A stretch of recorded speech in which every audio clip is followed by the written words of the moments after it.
Ay, ako nga pala, Cheryl Bugante, operator ng DTF machine dito sa Transferit 999. Yung mga araw naman po namin ito nagamit na may total meters na 135. Ito naman po ang aming printer red area. Ito naman po aming copy na may 90% good condition pa po. Ganito naman po mag-get clean.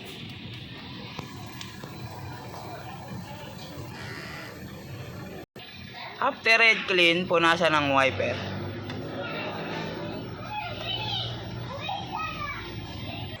Ito naman po ang nozzle check ng DTF po namin. Ito po yung white, ito naman po yung color. Ito naman po ang ink system po namin. Tama lang po. Ito naman po ang aming waste tank area. Nilinis po ng isang araw. Ito naman po ang aming ABR.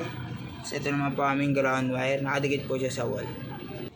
Ito naman po ang in-use ink namin. Nakalagay sa basket na maayos. Ito naman po ang stock namin ng powder. Ito naman po ang DTF ink po namin. Tapos dito naman po ang DTF roll namin.